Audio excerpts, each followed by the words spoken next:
Assalamualaikum warahmatullahi wabarakatuh. Izin memperkenalkan diri, nama saya Alga Prawira Dinata, NPM 19211074. Saya dari Fakultas Hukum Universitas Bandar Lampung. Di sini saya akan menjelaskan tentang proses pelaksanaan bernegosiasi atau negosiasi. Itu pengertian negosiasi. Negosiasi bisa diartikan sebagai berunding atau bermusyawarah, bermufakat. Perundingan, orang yang melakukan perundingan disebut negosiator. Negosiasi merupakan proses upaya untuk mencapai kesepakatan dengan pihak lain. Suatu proses interaksi dan komunikasi yang dinamis dan beraneka ragam, dapat lembut dan bernuansa. Sebagaimana manusia itu sendiri, orang bernegosiasi dalam situasi yang tidak terhitung jumlahnya, di mana mereka membutuhkan atau menginginkan sesuatu yang dapat diberikan ataupun ditahan oleh pihak atau orang lain. Bila mereka menginginkan untuk memperoleh kerjasama, bantuan atau persetujuan orang lain, atau ingin menyelesaikan atau mengurangi persengketaan atau perselisihan, yaitu pasal 6 ayat 2 Undang-Undang Nomor 30 Tahun 1999 tentang arbitrase dan alternatif penyelesaian sengketa menyatakan bahwa penyelesaian sengketa atau beda pendapat melalui alternatif penyelesaian sengketa sebagaimana dimaksud dalam ayat 1 diselesaikan dalam pertemuan langsung oleh para pihak dalam waktu paling lama 14 hari dan hasilnya dituangkan dalam suatu kesepakatan tertulis. Kata pertemuan langsung menunjukkan bahwa penyelesaian sengketa atau beda pendapatnya dilakukan melalui negosiasi. Kesimpulan, negosiasi merupakan cara penyelesaian sengketa di luar pengadilan yang dilakukan oleh pihak-pihak yang bersengketa atau kuasanya secara langsung. Pada setiap negosiasi dilakukan tanpa keterlibatan pihak ketiga sebagai penengah.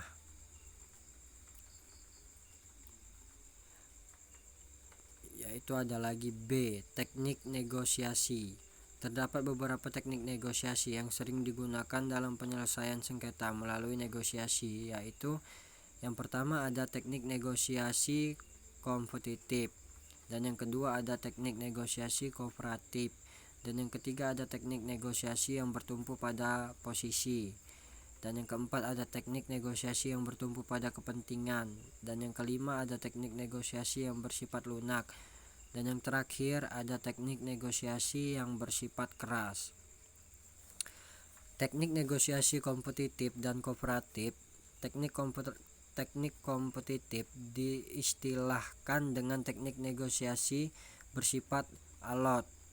Unsur-unsur dan ciri-ciri dari seorang negosiator yang kompetitif yaitu mengajukan permintaan awal yang tinggi di permulaan negosiasi. B. Menjaga tuntunan agar tetap tinggi sepanjang proses negosiasi dilaksanakan.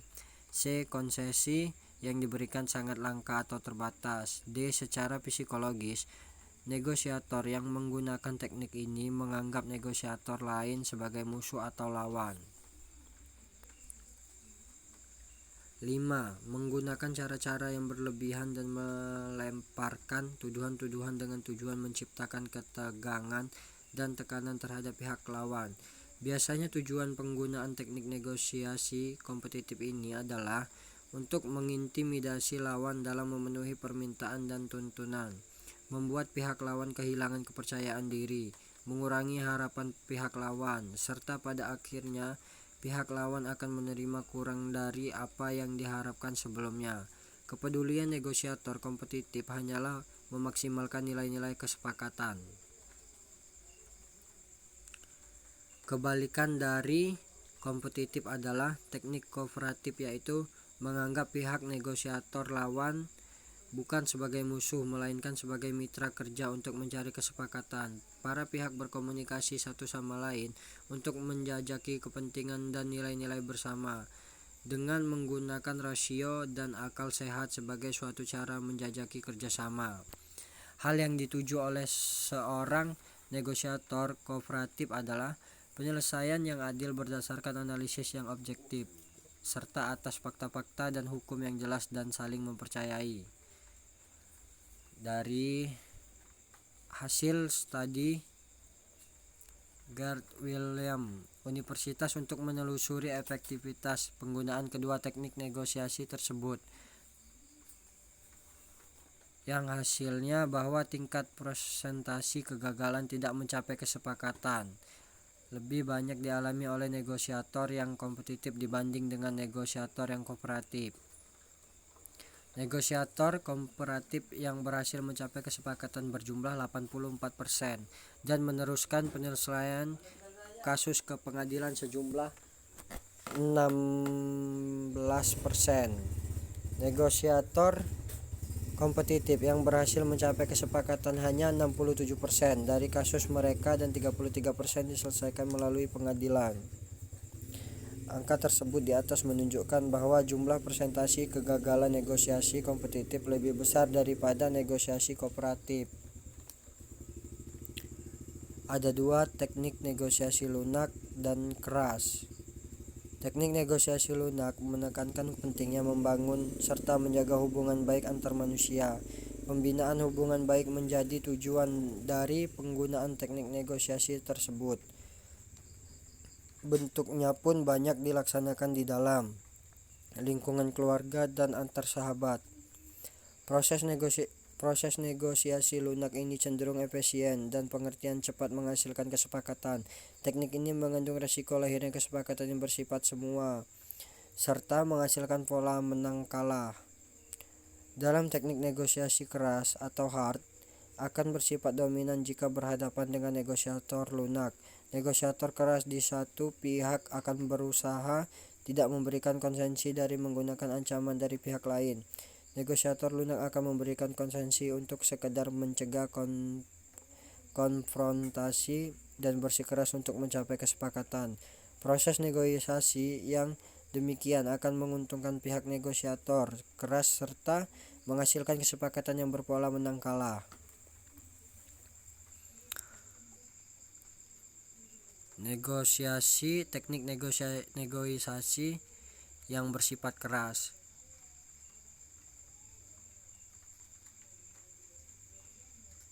Teknik negosiasi yang bersifat keras,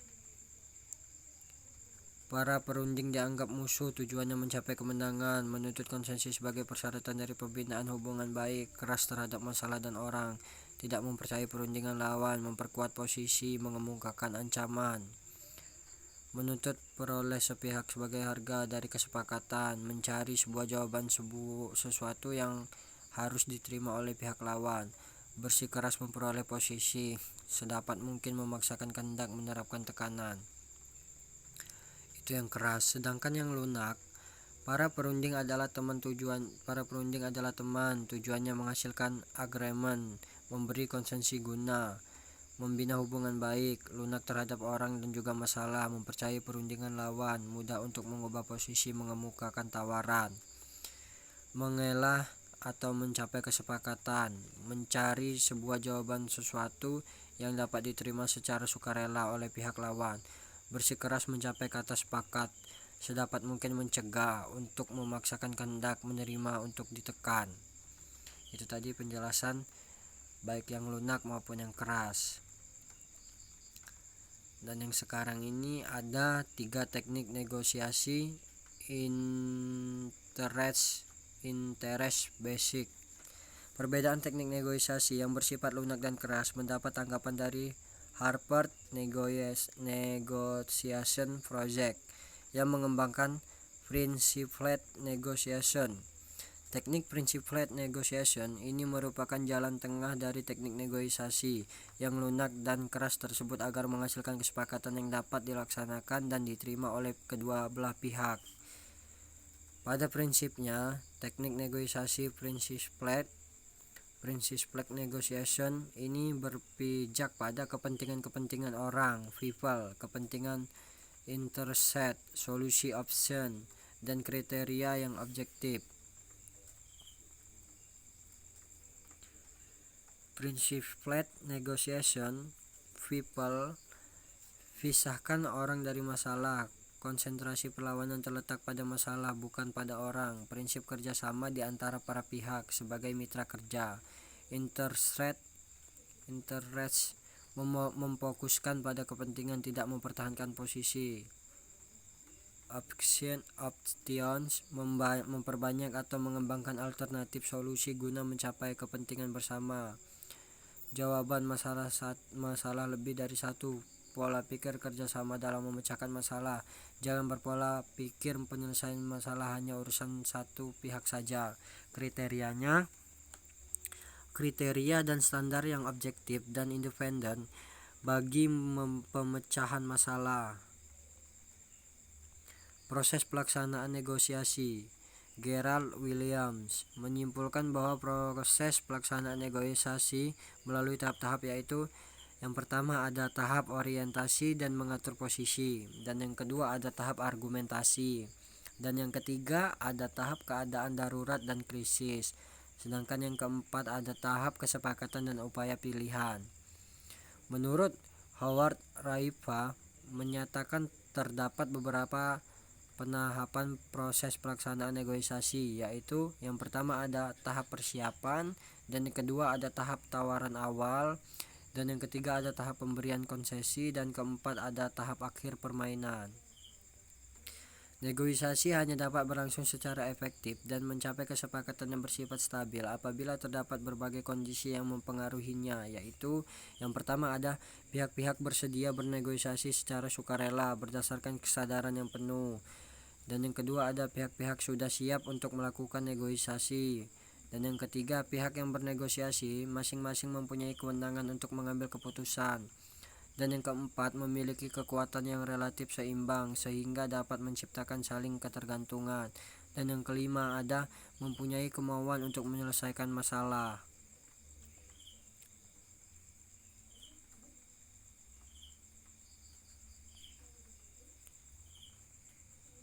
Para negosiator dalam negosiasi. Negosiasi tidak harus menghasilkan kesepakatan, bisa saja mengalami kebuntuan. Hal tersebut karena masing-masing pihak tetap bertahan pada posisi tawaran pertama dengan bersikap saling kompetitif. Hal tersebut dilakukan dalam rangka mempertahankan kepentingan.